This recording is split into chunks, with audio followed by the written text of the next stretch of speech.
Corail et Flocon nageaient près d'un grand mur de roches. Corail était pleine d'énergie et cherchait de nouvelles choses. Flocon flottait calmement, observant le sable.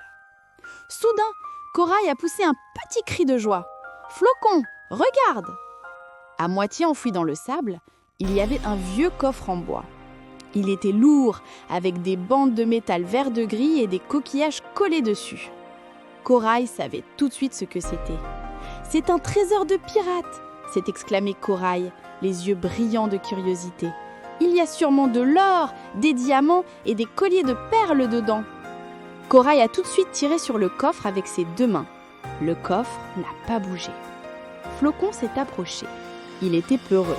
« Attention, Corail, les coffres de pirates sont souvent maudits.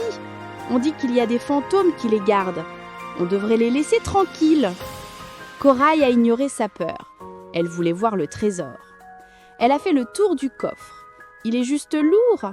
On doit l'ouvrir. Imagine, Flocon, si on trouve un collier de la taille d'une algue. Flocon, malgré sa peur des pirates, était réfléchi. Il a vu que le coffre avait une vieille serrure rouillée. Le métal est trop vieux. Il est bloqué. On ne peut pas le tirer, il faut le faire tourner. Corail a tiré encore. Flocon a dit « On ne peut pas le faire seul, il faut travailler en équipe. Moi, je vais éclairer la serrure pour voir ce qui la bloque. Toi, tu vas essayer de bouger le couvercle de gauche à droite. » Corail a fait « oui » de la tête. Flocon a fait briller sa lumière rose très fort sur la serrure. Corail a mis toute sa force pour secouer le couvercle très fort d'un côté puis de l'autre. Cric! Un grand bruit rouillé s'est fait entendre. Le couvercle a bougé. Ensemble, Corail et Flocon ont poussé le couvercle. Il s'est ouvert en grinçant. Corail a plongé la tête à l'intérieur. Flocon a éclairé. Ils ont regardé le trésor. Il n'y avait pas d'or, il n'y avait pas de perles.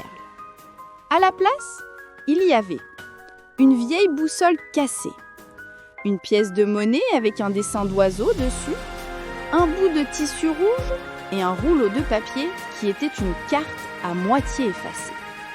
Corail était un peu déçu. Ce n'est pas de l'or.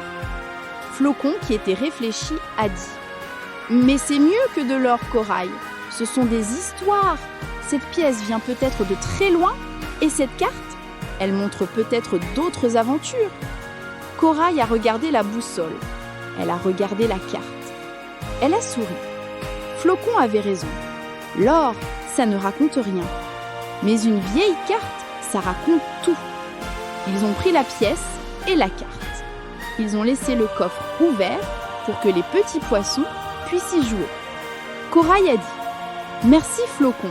Le vrai trésor, c'est l'aventure qu'on va vivre grâce à cette carte. » Ils ont nagé ensemble, le cœur rempli d'histoire, le meilleur des trésors.